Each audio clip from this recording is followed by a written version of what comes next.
Jiang Yao is the definition of unlucky. Every business he joins always collapses. His home he rented burned down to ashes, and the landlord filed a case for compensation. Even walking on the road is not safe for him, and he is used to all this now.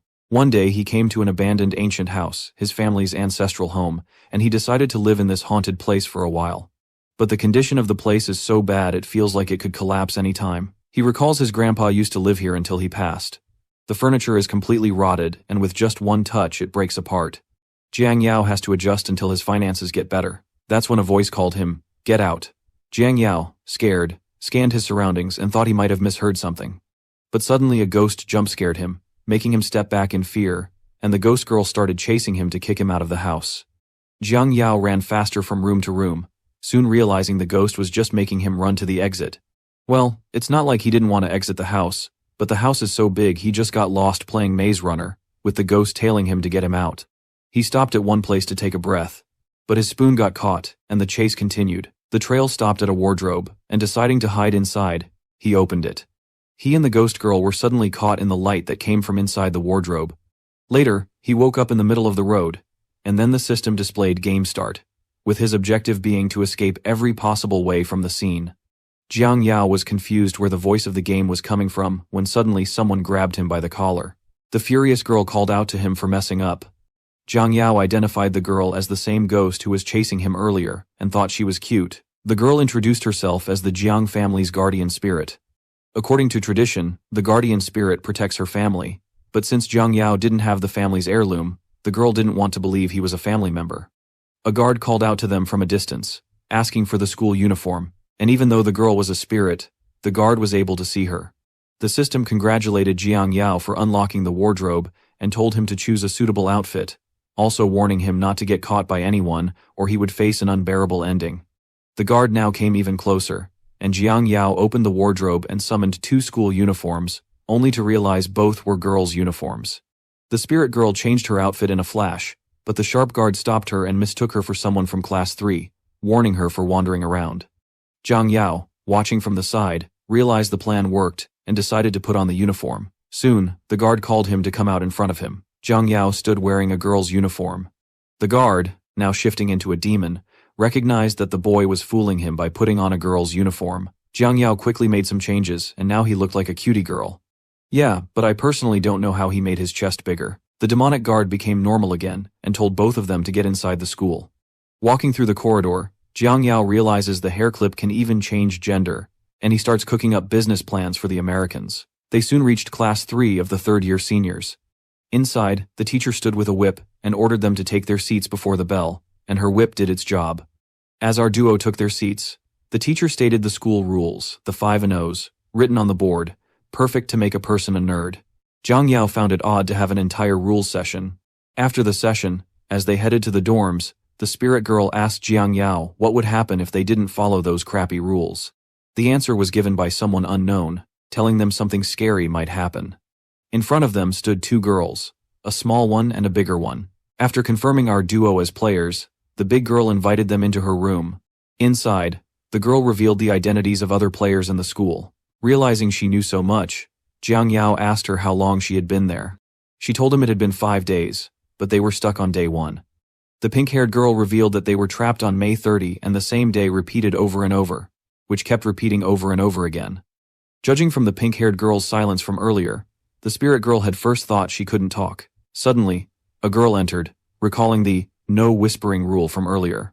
This brat was the dorm inspector, who came to check appearance and grooming, and her first target was Jiang Yao. She found the hair clip suspicious and ordered him to remove it right now. The brown-haired girl stepped in, which infuriated the warden, who then turned into a demon and vowed to punish the students. Her first strike knocked Jiang Yao down and changed his appearance back to a boy. The brown-haired girl took the lead and decided to eliminate the monster before she could lure more victims.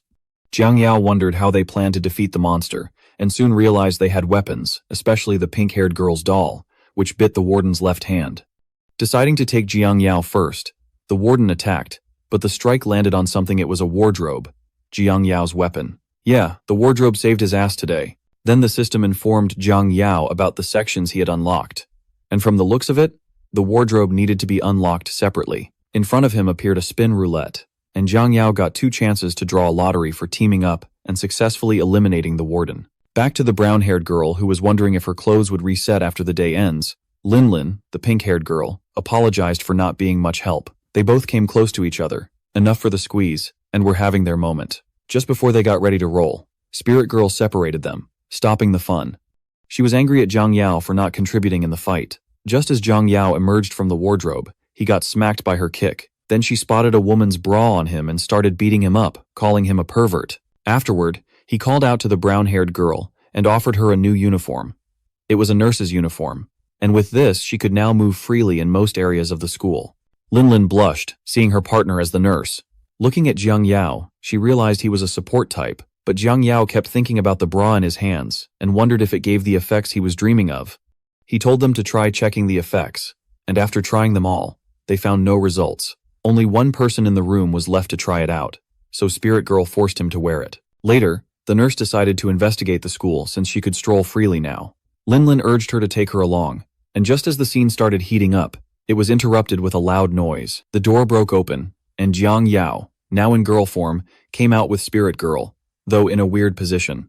The nurse scanned Jiang Yao and revealed that the character he possessed was Lu Xiaoyue, the student council president, who was a high-ranking character. The group then split into duos and decided to investigate the school the whole night. As our duos strolled through the dorm corridors, the girls from the rooms greeted their president and wondered where she was going this late. Jiang Yao, who is now Lu Xiaoyue, told them he was punishing the white-haired girl for violating rules.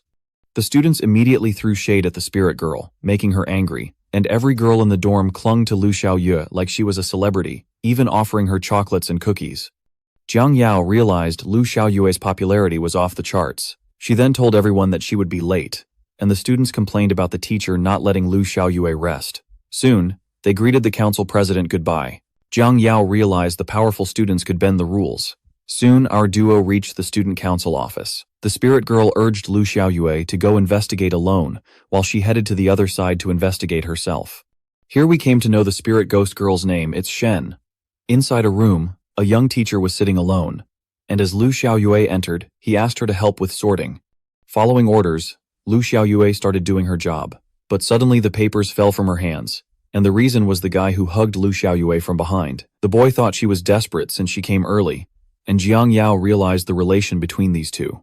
Jiang Yao urged the teacher to go somewhere else. They soon reached the rooftop, and with Lu Xiaoyue having an affair with the teacher, Jiang Yao wondered if she knew the school's secrets. Our boy was planning how to make this teacher spill the secrets, but the teacher closed in, calling him baby and scaring Jiang Yao out. He was disgusted by the teacher and on the brink of throwing up. Then the teacher took it to the next level. He grabbed her thighs and started lifting her, but much to everyone's shock, he pushed Lu Xiaoyue from the railing. Lu Xiaoyue fell in shock, still processing the twist, and before Jiang Yao could make sense of it, he was already falling. The teacher stood grinning on top of the building, bragging to Xiao Shui that if she had just kept her mouth shut about them, he wouldn't have treated her like this. What he didn't realize, though, was that Xiao Shu was literally hanging on the window right beneath him, and she wasn't scared, she was pissed. Done pretending with this filthy bastard, she pulled herself up, gripping the railing, and climbed back onto the ledge. The dude froze the second he saw her coming back up, but before he could even open his mouth to spit out another word, our girl launched herself forward and landed a clean drop kick right to his face. One hit and this man was already half dead on the floor. Even Jiang Yao was low-key stunned, wondering how the hell someone could be that weak. Relieved, Jiang Yao let out a sigh as the teacher laid there like a ghost of himself, but the guy, desperate and shaking, started spitting excuses, trying to explain away his actions. Too late. Xiao Shui yanked him up by the collar, eyes burning with a death glare, her fist clenched, ready to smash his face in and deliver some justice on behalf of heaven itself. The teacher realized just how badly he screwed up, stuttering apologies nonstop, begging for mercy. But right before her punch could connect, everything glitched, time snapped. The scene froze, and our big hooder nurse explained the day had reset.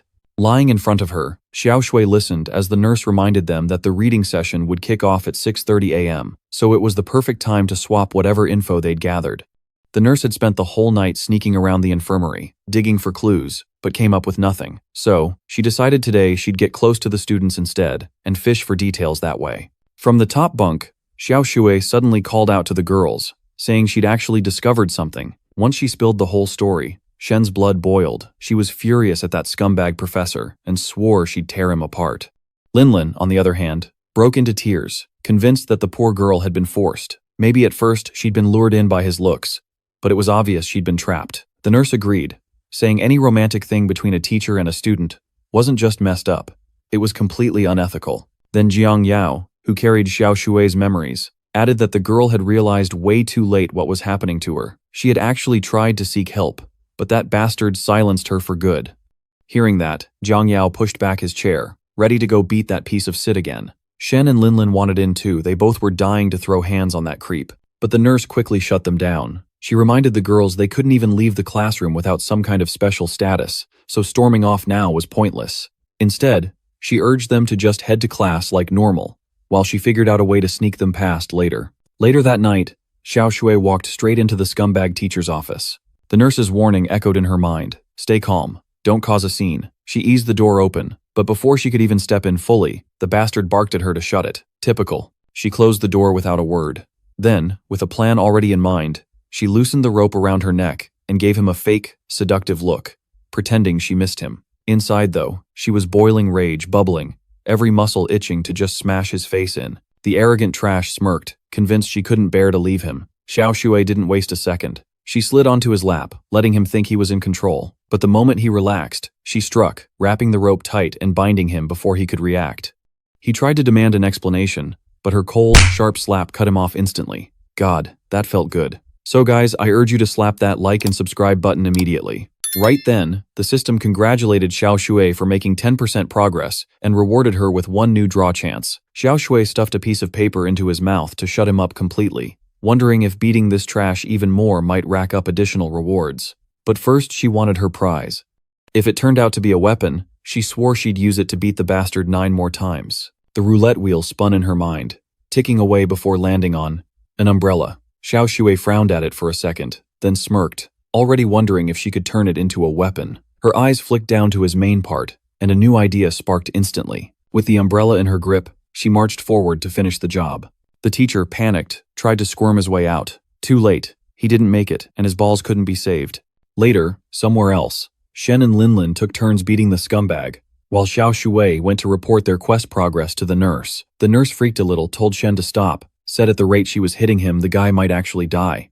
Shen, being in a whole mood, thought maybe that was the point. If killing him pushed the quest forward, why not just devour him off and get it done? Xiao Shui asked what Shen meant by devour. Shen shrugged and explained, erase him completely. Xiao Shui listened, looked over the scene for a beat, and a fat, satisfied smirk spread across her face. Then she told Shen she'd got an idea. After some time, a large group of students had gathered in one place, and Teacher Wang was absolutely furious. She called everyone out for crowding, her eyes scanning the crowd until they landed on the poster of Xiao Shui and that scumbag, Teacher Li Haobai. Li Haobai, who had been caught sneaking up behind Xiao Shui, looked like he'd just been caught red-handed. Teacher Wang demanded to know who had put up the poster. She had already declared it fake and warned that she would not let the person responsible get away. Then she told everyone to head back to their classes. Just as the crowd started to disperse, Xiao Shui stepped forward. She insisted that they investigate Li Haobai properly before dismissing the poster as a rumor. Teacher Wang immediately realized what was going on and, just as she started to threaten Xiao Shui, a sharp steel poked at her back. Nurse Ye Li had stepped in to back Xiao Shui up and reminded Teacher Wang that she should put her student first. Xiao Shui then moved closer, calling all the students around her. She explained clearly that Li Haobai had been abusing his position to force a relationship with her. Every student froze, shocked at the revelation, finally understanding why Xiao Shu was always being called to the office. The system chimed in, showing that the quest progress had reached 50%, congratulating Jiang Yao, who was currently in Xiao Shui's body, for triggering the quest Utter Ruin. Completing the quest promised bonus rewards. Jiang Yao let out a deep sigh of satisfaction. Social humiliation was exactly the punishment that a scumbag like Li Haobai deserved. But at the same time, he was worried the quest was only halfway done, and he couldn't help but wonder what challenges awaited in the next stages. Just then, Teacher Wang noticed Xiao Shui's concerned expression and asked why she hadn't reported this earlier. Acting cleverly, Xiao Shui suggested that they go to the principal together to demand a proper explanation.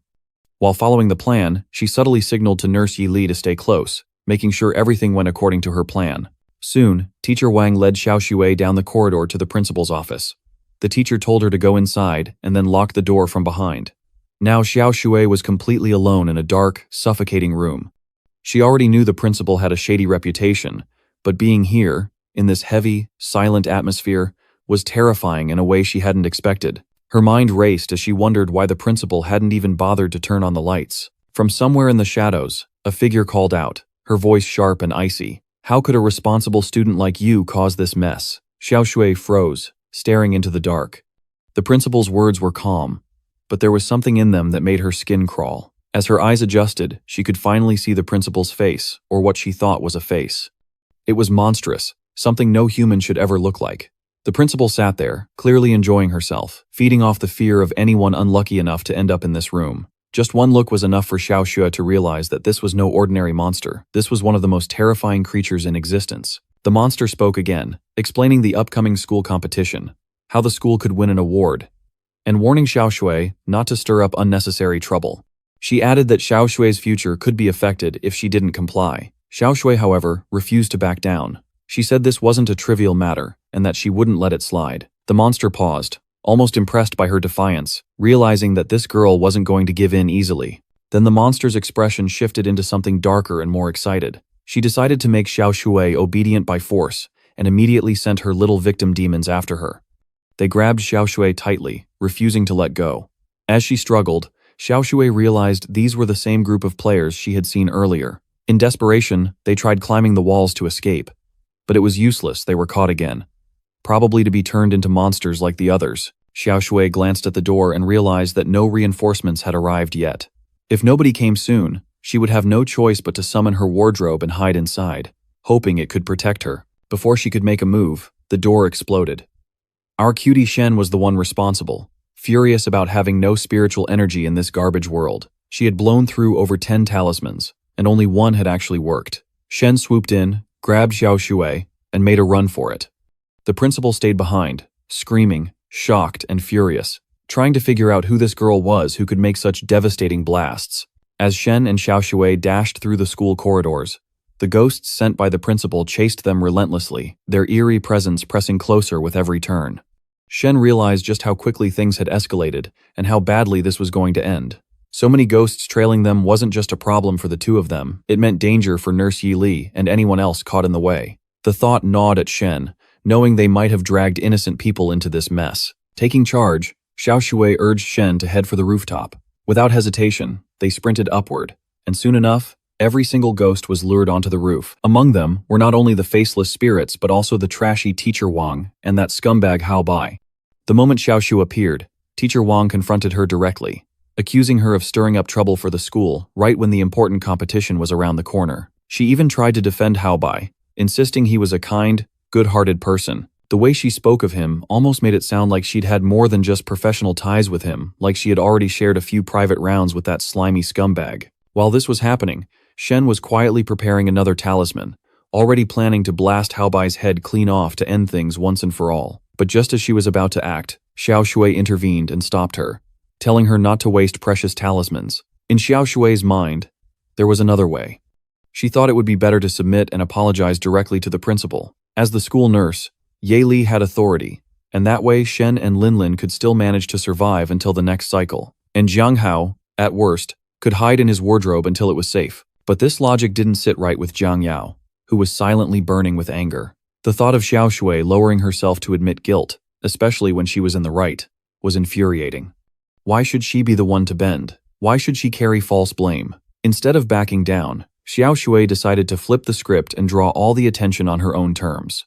She reached into her pocket and pulled out something photographs. These were the very images she had taken earlier while torturing the scumbag Hao Bai. This time, her plan was crystal clear. She was going to plaster those photos on the school notice board for everyone to see, destroying Hao Bai's dignity once and for all. The sight of Xiao Shui holding the photos sent Teacher Wang into a fury. She shouted in rage and immediately ordered her ghosts to seize Xiao Shui. Just as the spirits rushed forward, a new presence appeared. A figure infused with radiant light stood firmly in front of Xiao Shui, shielding her from the incoming attack. Soon, the figure finally revealed herself. It was Lu Xiao Shui, the original one. Jiang Yao recognized her instantly. Teacher Wang, infuriated, charged straight at Xiao Shui with her whip in hand, dragging along a pack of ghosts behind him. but Xiaoxue barely even moved.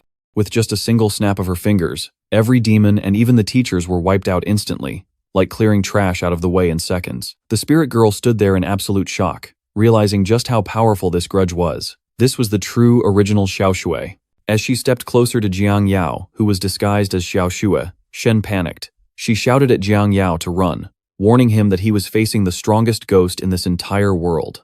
Before Jiang Yao could react, Xiaoxue calmly removed the badge from his hand, and in that moment, his disguise shattered. He instantly transformed back into his boy form. Jiang Yao now understood the truth. Xiaoxue wasn't just the most powerful ghost in this world. She was also the true master of this entire place. When she put her badge back on, the realization struck this was her nightmare, and deep down, she had always wanted someone who could lead her out of it. Seeing Jiang Yao's quick thinking and sharpness, Ghost Xiaoxue softened. She blushed, and for the first time, her cold exterior cracked. She fell for him. The memory of her past came flooding in. In her original timeline, she had once stood on a rooftop, screaming out into the sky, begging for someone to believe her, but no one ever did. The principal, the teachers, even her own parents, all of them had blamed her for things she never did. Crushed under guilt and betrayal, she had ended her life by jumping off that rooftop. Now, in this ghostly form, she was no longer bitter but grateful. Grateful for what Jiang Yao had done for her. As a way of showing her thanks, she stepped close, grabbed Jiang Yao gently, and planted a warm kiss on his cheek. For a brief moment, the two of them shared a quiet, tender warmth. Meanwhile, Shen was in the background, bugging out completely, still shocked by everything unfolding in front of her eyes. And with that, Xiaoxue finally let go. Her body shimmered, fading into the air. Her last words were filled with gratitude as she vanished, thanking Jiang Yao before disappearing completely. With Xiaoxue gone, the floor beneath them suddenly opened into a glowing portal. Before they could react, everything shifted, and when they opened their eyes again, they found themselves in an unfamiliar place. Shen, still shaken, couldn't stop worrying about Nurse Ye Li and little Lin Lin, wondering if they were safe. At the same time, the system's voice rang out, congratulating Jiang Yao for successfully clearing the game. It announced that he had earned 50 points for completing the main quest, and another 20 points for finishing the side quest. Jiang Yao stood there in disbelief, barely able to process that he had managed to clear the stage himself. But even in his moment of shock, he couldn't ignore the uneasy gut feeling that something else was still waiting for him. Before he could dwell on it, the system informed him that he had received a thank you gift from none other than the word master, Lu Xiaoxue, and urged him to check it out. That revelation left him stunned, but what followed made things even more awkward. Shen immediately started complaining, demanding to know why only Jiang Yao was given a gift, and not her. To make it worse, the gift itself turned out to be a bunny suit. Shen, after her complaints were heard, switched her mood instantly. Now, grinning with mischief, she stood beside him, teasing him endlessly and making fun of the situation, accusing him of having strange, embarrassing fetishes. Poor Jiang Yao could only stand there, caught in the same old mess, always stuck with some kind of girl's clothing. And this particular item was definitely not something any guy would want. It wasn't for him at all. Honestly, I was even with him on this one. Changing tactics, Jiang Yao quickly turned the tables. Instead of falling into Shen's teasing, he suggested that she should try on the costume. The sudden remark caught her completely off guard, and this time it was Shen's turn to go red with embarrassment. She immediately protested, flustered and angry, insisting that she would never wear something so revealing. Just then, Jiang Yao suddenly started falling out of the space, his body dropping fast as if gravity had finally caught up with him. Quick-witted as always, Shen reacted instantly and grabbed his hand before he could disappear. In that moment, we got to see Shen's assets. Anyway, the entire space around them shifted. The environment changed completely. In the blink of an eye, they were no longer where they had been before. Instead, they found themselves floating in actual outer space, endless darkness stretching out in every direction, stars scattered far away like tiny lights, and right above their heads, a massive purple portal hovered, glowing with a strange, otherworldly energy. The system suddenly chimed in, its mechanical voice echoing clearly, announcing that the time-space tunnel was now ready. It went on to congratulate the player for successfully clearing the beginner stage. Their points had been updated, and the leaderboard rankings had been refreshed accordingly. Jiang Yao stood there in pure shock, realizing that everything they had just gone through was nothing more than a beginner stage. The weight of that revelation hit hard. If this was just the start, then what lay ahead was on an entirely different level. This time, however, the system's tone shifted. It wasn't casual anymore. It sounded serious, almost heavy, as it laid down the truth. The game, it explained, was extremely dangerous, and because this was a deathmatch, The rewards were going to be more precious than life itself. The system declared that the player who managed to clear all the worlds and secure first place would be granted a mysterious gift, something beyond anyone's imagination. It was described as a gift capable of granting every wish, no matter how absurd or impossible that wish might be. Hearing this, Shen internalized the message. For her, the meaning was crystal clear. With that wish, she could revive her master. Meanwhile, Jiang Yao's thoughts were stuck on rankings and that ridiculous system that tracked them. He pulled up his stats and saw that his current position was 677th, which wasn't too bad considering everything. Right beneath him, in 678th place, was none other than Cutie Shen. The moment Shen noticed, she started teasing him, acting like it was such a big deal that he was only one rank higher than her, poking fun at how impressive that really was. Before he could fire back, the system suddenly lit up, flashing with blinding light that completely swallowed the two of them. Jiang Yao barely had time to react before the world around him shifted. The next moment, he woke up in a completely different place. Still hazy and disoriented, he looked around in confusion. For a second, he wondered if he had somehow been sent back to the real world. Slowly, the details of the room came into focus, and recognition hit him. It was his ancestral house. Once he had fully woken up, a wave of happiness washed over him at the familiar sight. But that peace didn't last long. Shen was there again, appearing in her ghost form, and the second Jiang Yao saw her, the joy was replaced by pure panic. His instincts screamed that he needed to run immediately. As if that wasn't enough trouble already, the system chimed in with another announcement. It informed him that the next game would begin in exactly 1 day and warned him to be prepared. Sprint Shen was absolutely furious with this whole game situation. She grabbed Jiang Yao and started causing chaos all around the house, her anger spilling over in waves. Jiang Yao couldn't help but wonder how she had suddenly become so much stronger than before. Shen, still fuming, explained that she had always been this powerful, but inside that game she hadn't even been able to use 10% of her real strength. That place restricted her abilities to a ridiculous degree. Finally, she released the boy, letting him catch his breath. Jiang Yao, still confused, suggested that maybe the game had some kind of hidden restriction or system blocking her true power. Shen listened to him quietly, but as his words sank in, something clicked in her mind. Without saying a word, she suddenly bolted off in a certain direction, her movements sharp and determined. Jiang Yao hurried after her, and together they arrived in front of a room. The door was sealed tight, covered with layers of spiritual powers and talismans. Jiang Yao was taken aback, wondering why his ancestral home would even have something so mysterious and dangerous hidden inside it. Shen stepped forward and tried to touch the door herself, but the moment her hand brushed against it, lightning shot out from the seal, shocking her painfully. She recoiled instantly, realizing it wouldn't work for her. Turning to Jiang Yao, Shen told him to try opening the door instead. Jiang Yao hesitated, clearly nervous and afraid of what might happen, but he decided to give it a shot anyway. Shen stood behind him, calm but watchful, her eyes locked on him as he reached out. The second Jiang Yao's hand touched the door, the seal began to burn away, unraveling rapidly. Before long, the door gave way and opened successfully. The sight overwhelmed Shen. Tears welled up in her eyes as she stared at Jiang Yao, sensing something she hadn't felt in a long, long time. In that moment, she saw her master in him. Unable to contain her emotions, she rushed forward, throwing herself toward him and calling him Master. Jiang Yao, still trying to process what was happening, sat there in shock as the two of them ended up sitting together on the ground in a strange position. Trying to understand, Jiang Yao asked why she was calling him Master. Shen's face fell with disappointment, realizing she had been mistaken. Just moments ago, she had genuinely sensed the aura of her master radiating from him.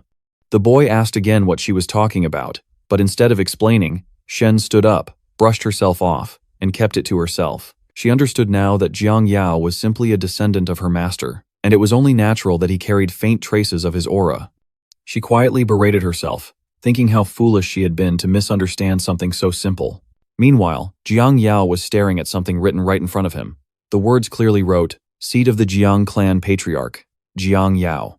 That made the boy freeze for a moment, wondering how there could be another Jiang Yao in his own family. Before he could process it, the ghost mask girl caught his words and immediately took it as disrespect. She pointed him out sharply, saying he shouldn't take her master's name so casually. Then, with a mocking tone, she teased him further, calling him a useless descendant of the Jiang clan who didn't even know his own clan's history. Jiang Yao sat there, questioning in his head if his family really had some hidden history or even secret arts that no one ever told him about. He remembered earlier when Shen had referred him as Master, and he wondered if she had been talking about the clan's patriarch. The thought that the patriarch might have been able to control ghosts passed his mind. That comment instantly made the ghost mask girl furious. She snapped back, kicked him hard, and corrected him, yelling that she wasn't a ghost but a spirit. Sometime later, Shen decided to show Jiang Yao around and gave him a tour of the house. The tour finally ended at the altar, where she explained that only her master had the ability to suppress her power, and for a moment, she thought her master had returned. That revelation shocked Jiang Yao because, in his understanding, the dead couldn't possibly return. Confused and shaken, he asked about his parents and grandparents, and if they could come back too. But Shen proudly clarified that only her master possessed the power of reincarnation. While all this was going on, Jiang Yao's stomach suddenly let out a loud growl. Hunger hit him hard. Pulling out his broken phone, he realized he had already spent a whole 24 hours inside this game. That meant he hadn't eaten a single meal all day. The realization broke him down. He started whining like a child, complaining miserably that if he didn't get food soon, he was going to die from starvation. Later, our boy was sitting there, quietly scooping up noodles, while Shen basked in the sunlight. He couldn't help but wonder how a ghost could just stand there, completely fine, in broad daylight. Before he could think too much about it, Shen smacked him hard on the forehead with her fingers, reminding him that he should be calling her his guardian spirit. On the outside, she acted strict, but deep down, she was happy. For so long, she had been tied to the ancestral home and couldn't leave. But ever since this house had gotten a new master, she was finally able to move around freely, doing whatever she wanted. That sense of freedom filled her with a quiet joy, even if she didn't say it aloud. Meanwhile, Jiang Yao pulled out his phone, curiosity getting the better of him, and started searching the internet for anything about the game. But no matter how much he scrolled, he found nothing. No clues, no signs, nothing at all. The more he searched, the more stuck he felt, wondering if he was the only one who had been dragged into this strange world. Then suddenly, something caught his eye. A recent news article popped up, reporting that a typhoon had caused damage to an abandoned school, and inside, a female corpse had been discovered. The moment he read it, his mind went blank, and the truth hit him like a punch. He immediately realized that the corpse was none other than Lu Xiaoshui. In shock, he slammed his hand against the table, questioning out loud if Lu Xiaoshui was really someone from the real world. Sometime later, we see a city bus rolling down the road, and inside, Jiang Yao sat lost in deep thought. He didn't have any connection with Xiaoyue, so he was sure the police wouldn't share any information with him. Still, something about that haunted school kept giving him chills. The memory of it lingered in his mind like a bad glitch he couldn't debug. Soon, the bus reached its stop, and both Jiang Yao and Shen stepped out in front of an abandoned school. The place looked exactly like the one in the game they had been trapped in before, down to every eerie detail. That confirmed Jiang Yao's suspicion the game was far from simple. Suddenly, the scene shifted. Someone was tied up on a hospital bed covered in clown-white sheets. That unfortunate person was none other than Jiang Yao himself, once again caught inside the game. The system window appers, warning that he needed to escape or be stuck there forever. Anxiety started creeping in as he wondered where Shen had gone.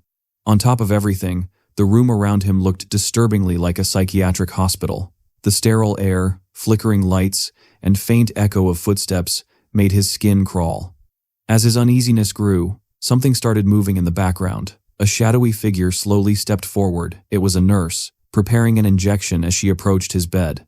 Jiang Yao instantly noticed her presence. Acting quickly, he stayed completely still, pretending to be unconscious. The nurse moved closer, but instead of doing anything harmful, she suddenly stopped. When the light hit her face, Jiang Yao recognized her. It was Sen Lin Lin, the pink hair cutie from before. She quietly leaned closer, signaling him to stay silent. Her actions made it clear that something dangerous was going on around them. She climbed on top of him. "Boys, don't get excited." She whispered for him not to make a sound, or else they could both be discovered. She then asked if he had the patient ID and diagnosis written on it, but Jiang Yao, still clueless about the situation, hadn't even checked. Right then, the system displayed his ID card automatically. The diagnosis section had only a question mark on it, which hinted that something unknown and possibly dangerous was involved. Before they could process anything, the door suddenly opened, and someone called out for a nurse to report to the next room. Lin Lin, caught off guard, quickly responded that she was in the middle of injecting her patient. The person who entered turned out to be a doctor girl with a long ponytail and a mask covering her face. She immediately sensed something suspicious about Lin Lin. Trembling, Lin Lin avoided eye contact and nervously explained that she was new there. The doctor clearly disliked that answer. Without hesitation, she pushed Linlin to the floor, criticizing her for being slow with her tasks, and questioning how someone so clumsy had even passed training. She continued berating her for not knowing how to smile properly, mocking her lack of composure.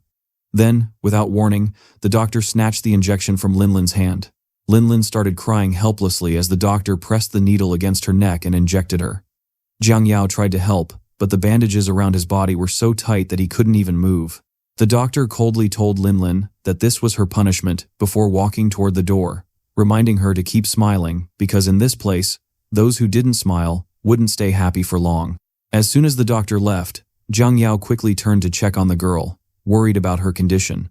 But to his surprise, she looked nothing like someone in pain. She looked blissful, almost like she'd been dropped straight into heaven. Her expression glowed with pure euphoria, and the calm joy on her face was so unreal that Jiang Yao froze, wondering if it was the syringe's effect kicking in. From behind the curtain, her shadow moved in strange patterns, almost like she was dancing. The sight made it clear she wasn't just happy, she was in a full-blown dopamine rush. Every emotion, joy, relief, pleasure was exploding inside her all at once, and she seemed completely lost in it.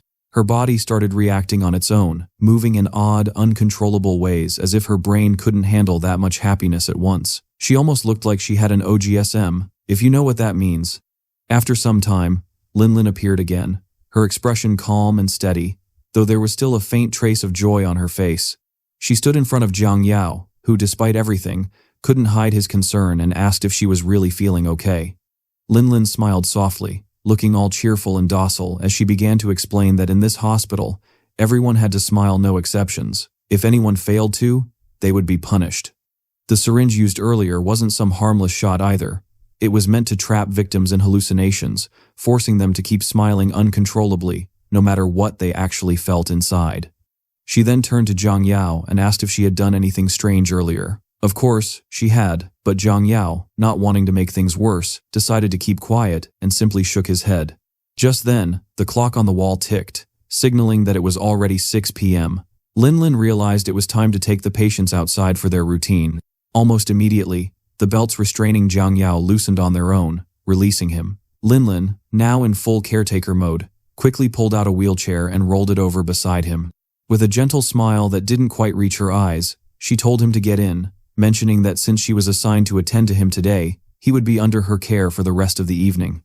The scene then shifted to the campus area outside the hospital, where several patients were being taken out by their nurses.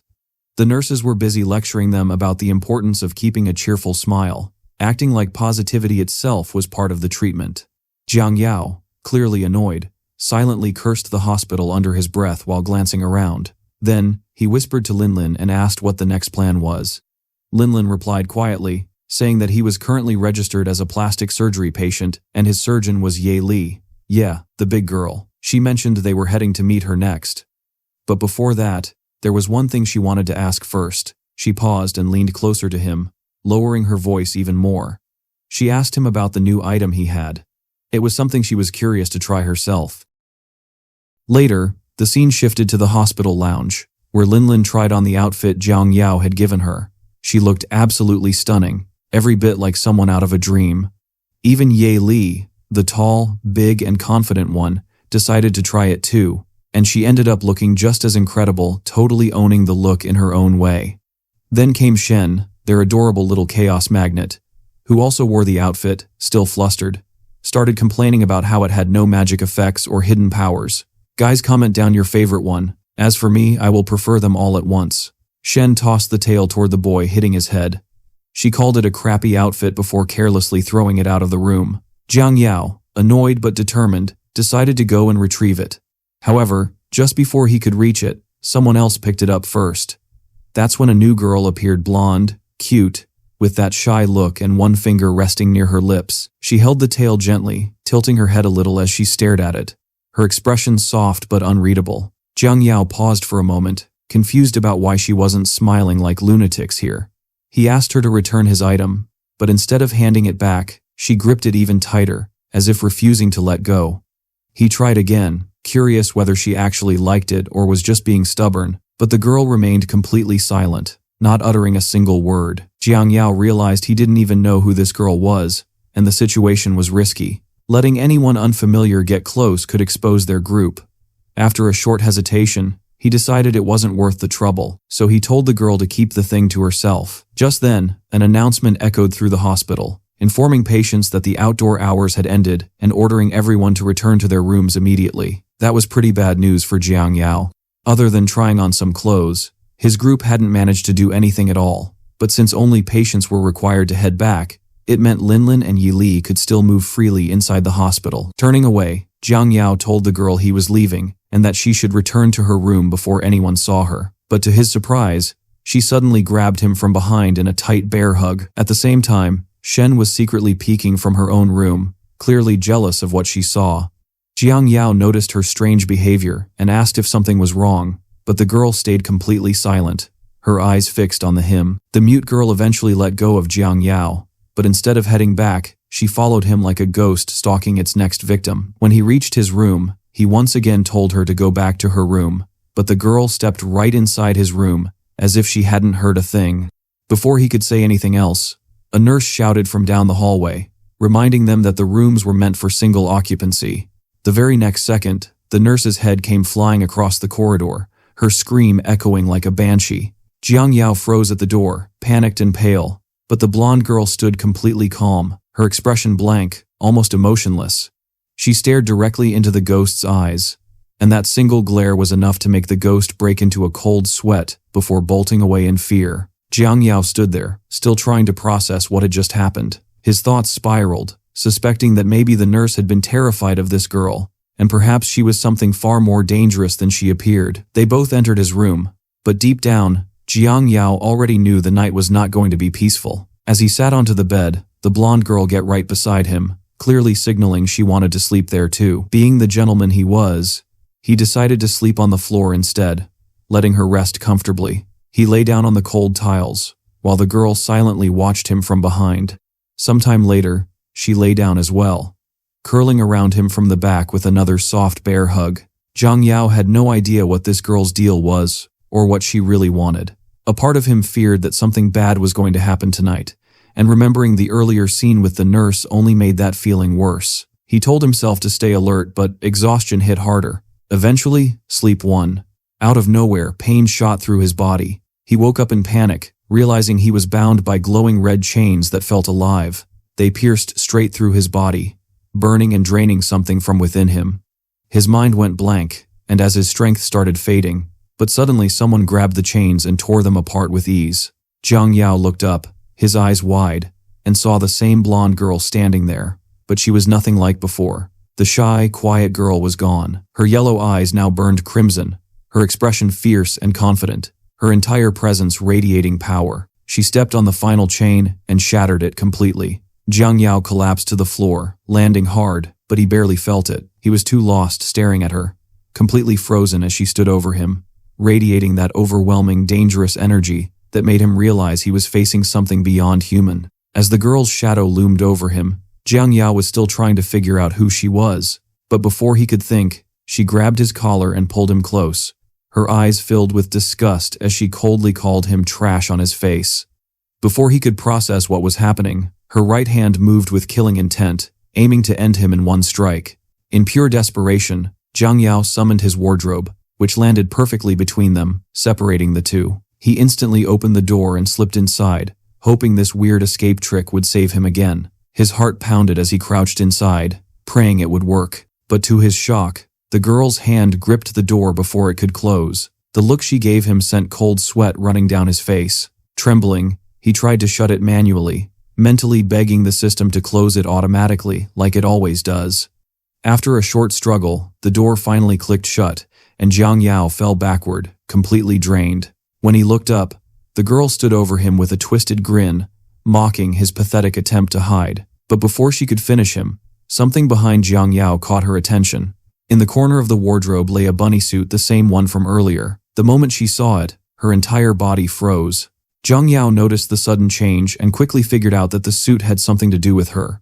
Without hesitation, he offered it to her, silently signaling that she could take it if she wanted. The girl clutched the outfit tightly to her chest, her expression shifting into one of deep sadness. In the next instant, her violent aura faded, replaced by a calm, gentle look. Her yellow eyes came back, and her entire presence transformed back into the cute, composed girl from before. Watching her, Jiang Yao began to suspect that the outfit might belong to her. When he tried to confirm it, she responded with nothing but a sweet smile, her mute demeanor radiating an innocent warmth. Before he realized it, she suddenly hugged him tightly. At that moment, the system notifications appeared in front of him, congratulating him for meeting the girl named Momo. It informed him that he had unlocked Momo's affection level, meaning he could now use her as a playable character. But the system also warned that power came with danger. If her affection level rose too high, it could trigger something unpredictable. For now, Momo's affection stood at 20 points. The display revealed her identity as an S-rank patient, a high-ranking one at that, suffering from dissociative identity disorder. The rest of her information remained locked. Jiang Yao immediately understood that the dangerous girl he saw earlier was Momo's second personality. He calmly asked if she remembered changing into a different person before, and this time, she finally turned off her mute mode to answer. She confirmed it, explaining that the other personality was her big sister. Relieved that she could finally speak, Jiang Yao asked for more details, and Momo explained that the bunny outfit actually belonged to her sister. That moment he imagined that violent version of her in the bunny suit. He couldn't help but picture her as a killer bunny girl with chainsaw in hands. Momo then hugged him again, this time with more comfort and trust. But inside her mind, her big sister's voice echoed, warning her to stay away and muttering the familiar saying, "All men are dogs." The younger sister disagreed, defending Jiang Yao in her thoughts, saying he was kind and even gave back her sister's outfit without any bad intentions. Somewhere deep within her consciousness, the big sister sat down bare, vulnerable, and sad. The younger sister comforted her, assuring her that now, with her outfit back, she wouldn't be hurt anymore. Back in reality, the cute girl continued enjoying the warmth she felt in Jiang Yao's presence. But just as things felt calm, she suddenly noticed something in the distance. Through the glass door, the same nurse ghost from before was peeking at them. Without hesitation, Momo glared toward the ghost. And with just that one deadly look, the ghost got killed on the spot instantly. In her mind, Momo made a silent vow to protect Jiang Yao, no matter what. The system displayed that Momo's favorability toward Jiang Yao had increased by 30 points, while his total now stood at 50. Since Momo was classified as an S-rank patient, the system doubled his rewards, granting him 5 lottery draws as a bonus. Jiang Yao, slightly confused about why her favorability had jumped again, decided not to overthink it. He pushed the thought aside and focused on the draws instead. Gambling time, baby. When the results came in, I personally couldn't tell if it was pure luck or some twisted joke from the system. All the items were meant for girls. A wig, a pair of heels, an apron, and 2 pieces of special and deep exercise equipment. Holding one of the exercise items in his hand, he stared at it blankly, questioning who he was even supposed to use it on, considering he already owned one himself. While he was lost in thought, Momo's curious gaze landed on him, catching him completely off guard. Almost instantly, Jiang Yao shut the wardrobe, acting like nothing happened. He turned around, pretending to be casual, and decided he might as well go out for a walk. But before he could take another step, Momo reached out and stopped him, her actions making it clear that she wanted to tag along. Soon, the duo was seen walking down the hospital corridor. The place felt eerily silent, and Jiang Yao couldn't shake off the strange feeling creeping up on him. The entire floor was too quiet, almost unnaturally so, and he couldn't help but wonder why no staff were around for the night shift. Lost in thought, he continued walking beside Momo, his mind still trying to piece together the unsettling emptiness around them. Meanwhile, Momo's attention shifted.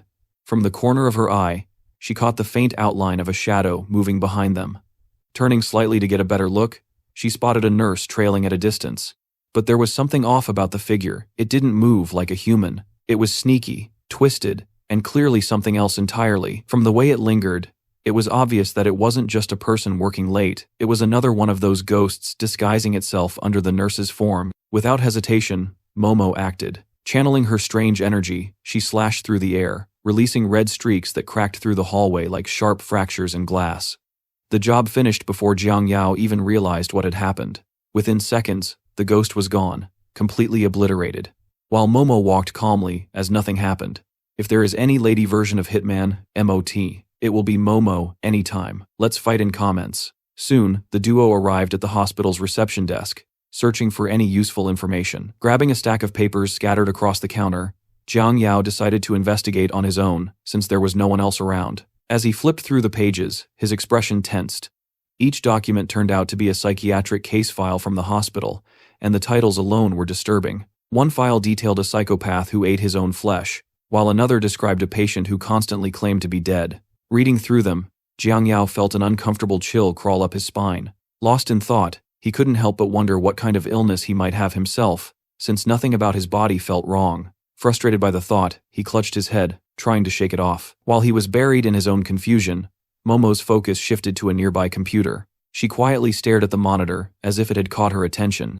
Jiang Yao noticed her reaction, and quickly realized the computer might contain data that could help them. Walking over, he glanced at the glowing screen, which displayed the hospital's name, Sixin Hospital. Sitting down in front of it, Jiang Yao began going through the system files, hoping to find anything that could bring him closer to finishing the game. After several minutes of searching, he came across a series of reports labeled as successful medical cases conducted by the hospital.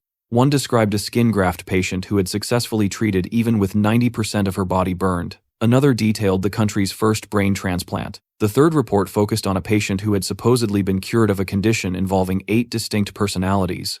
Then came the last entry. It was titled 18-story morgue with beautiful scenery and a comfortable environment. The description felt completely off, too strange to be genuine. The more he read, the more suspicious he became of the place. Checking the time, Jiang Yao noticed it was already 5:32 a.m. Realizing the sun would rise soon, he made up his mind to investigate the morgue before daylight hit. Sometime later, the duo stood before the morgue building. It was supposed to be 18 stories tall, yet only 8 floors were visible.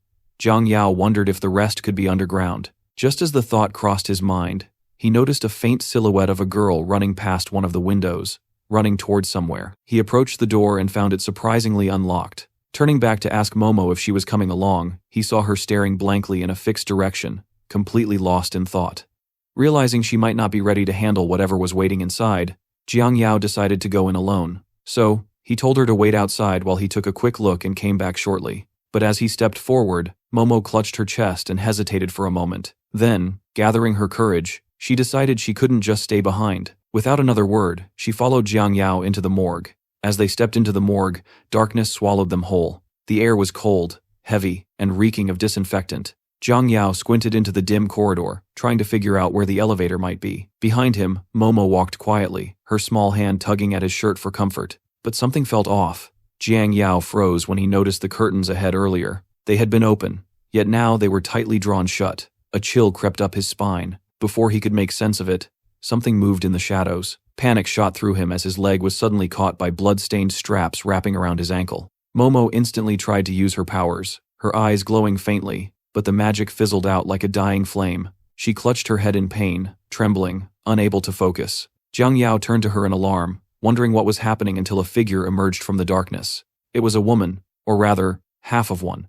Her body ended below the torso, and she moved by dragging herself with strips of cloth that looked alive, each soaked in dried blood. The strips slithered across the floor as she approached, her hollow eyes fixed on Jiang Yao. With a faint, unsettling smile, she whispered that his time hadn't come yet, that he shouldn't be wandering here. Then, the strips wrapped tighter around him, pulling him closer until he could feel her cold breath. As the hallucination deepened, her body merged with his, covering him entirely in those crimson bands.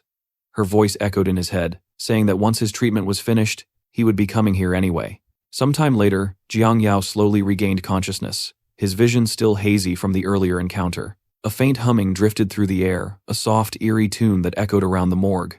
When his sight finally cleared, he saw a ghostly woman standing before him, gently mixing pink-colored liquids into test tubes. She seemed oddly focused, almost like a scientist conducting an experiment. Realizing that Jiang Yao had woken up, she turned toward him with a faint smile. Her expression was calm yet unsettling, as she remarked that he had awakened faster than expected, suggesting his body might be particularly suitable for drug testing. Before he could even react, she stepped closer and tilted the test tube toward his lips, forcing the glowing pink liquid down his throat. Still dazed, Jiang Yao didn't resist. The warmth spread through his body almost instantly, his heartbeat quickening, his mind fogging with waves of pleasure and confusion. He could feel a strange rush, something between euphoria and fear, while a part of him silently questioned why his body was reacting like this. Meanwhile, somewhere else, a surreal scene unfolded. Inside the wardrobe mini-theater, Jiang Yao in his girl form appeared in a bizarre setup wearing a bunny suit, her left arm cuffed to his left leg, all seductive and a particular pose everyone likes. She is pleading with someone to spare her.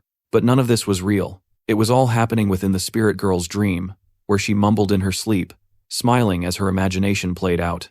Watching from the side, the real Jiang Yao stood there, speechless and slightly disturbed, quietly confirming one absurd truth ghosts apparently talked in their sleep too. The scene then opens with large dragon balls on the right, and mid-sized ones on the left. In the center, we see blonde girls, both cute and angry personalities. Ye Li, my all-time favorite, is wearing a tight black outfit, looking stunning as she tells the boy to start the game. Then came Shen, looking exactly like a fairy with white-blue hair, an absolute example of elegance and seduction. She teases him, calling him an idiot and telling him to be more gentle this time. After that, two more blonde girls appear. Since they don't have much experience, they just stand there staring at him silently. Well, guys, don't get too excited. Everything happening right now is just inside Jiang Yao's head. He's dreaming under the heavy effects of that strange potion the ghost had forcefully poured down his throat through a tube. The same ghost from earlier now looked quite pleased, muttering how good he looked and telling him to just relax and enjoy the thoughts running wild in his mind. As she left, someone from the shadows was secretly observing her. The figure turned out to be Sen Linlin, looking visibly worried as she peeked through the glass. Seeing Jiang Yao's condition, she realized he was still swallowing the potion, something he definitely shouldn't be doing. Deciding to take matters into her own hands, she approached him, determined to remove the excess liquid from his system her own way. Gently, she pulled out the tube from his mouth and pressed her lips against his to extract the remaining potion, but it seemed she had forgotten what had happened to her earlier. The same thing repeated, only worse this time. Because of the potion's higher concentration, her body began reacting instantly, making her feel even more horny and restless than before. The scene shifts to another part of the hospital, right outside the ICU. Inside, a patient lay motionless, but soon stirred as a harsh, bright light from the ceiling hit her eyes. Slowly waking up, the patient was revealed to be Shen herself. Blinking against the glare, she struggled to understand how she had ended up there. This kind of light was never part of her hospital room, and the entire atmosphere felt foreign and unsettling. As her vision cleared, she realized she wasn't lying on a bed but was actually restrained upright, her arms and legs bound tightly by thick straps against the cold wall. Standing before her were two women, both wearing eerie, clinical expressions. One of them leaned close, inspecting Shen's mouth with gloved hands and commenting on how straight and clean her teeth were, suggesting to her partner that maybe they should sharpen them into fangs for effect. The other woman, meanwhile, pressed her hands against Shen's chest, assessing her body with a detached air, before remarking that her breast size was only average. She casually suggested an enlargement procedure that would surely please their client. The mention of average made Shen's temper flare. She snapped back, demanding to know who they were and ordering them to release her immediately. She shouted that she wasn't some kind of patient needing fangs or implants, but the two women remained cold and unmoved.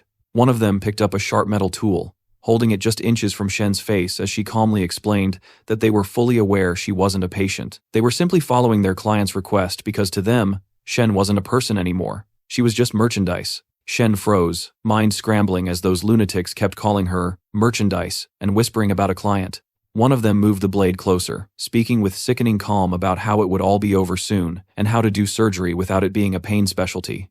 Panic swelled in Shen as she tried to process what would be done to her. She fought to activate her spiritual power, but she got a seal on her blocking any surge of energy. Had the seal not been there, she knew she could have ripped the restraints apart.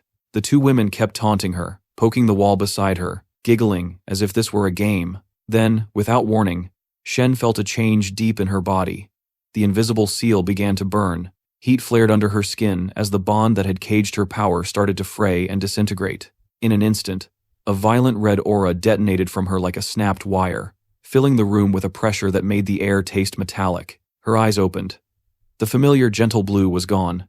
In its place were hard, blood-red eyes that pierced through the fluorescent light. Her hair, once sky blue, had darkened, and the whole of her presence had shifted into something fierce and ominous. Where she had looked subdued and restrained moments before, she now radiated an unsettling authority. The restraints snapped like brittle twigs under that force, and Shen tore free. The two women who had been giggling just seconds earlier realized their mistake the instant their laughs died in their throats. They clung to one another, bodies trembling and faces drained of color, suddenly tiny and terrified in the face of the power standing before them. Shen raised her hands, the red aura coiling like living flame around her fingers. Every motion from her now carried the weight of retribution. The thought that had been brewing in her punishment for daring to treat her like an object hardened into action. The room stilled, as the two women understood, with a cold, sinking certainty, that they would die for what they had done. Sometime later, Shen was back to normal, wandering through the hospital corridors. She had no clue what had really happened back in that room, or how she'd even escaped from those two blue-haired freaks. Still, she couldn't help but feel a bit proud. The seal that once restricted her was gone, and now her power pulsed stronger than ever, strong enough that she felt she could wipe out dozens like them in a single move. As she walked, she caught sight of Sen Linlin, who was happily pushing Jiang Yao in a wheelchair down the hall. Curious, Shen called out to them by name, but Linlin turned with a polite smile, completely in nurse mode. She told Shen she was currently attending to a patient and asked her to wait until she was done, before turning right back to her duty.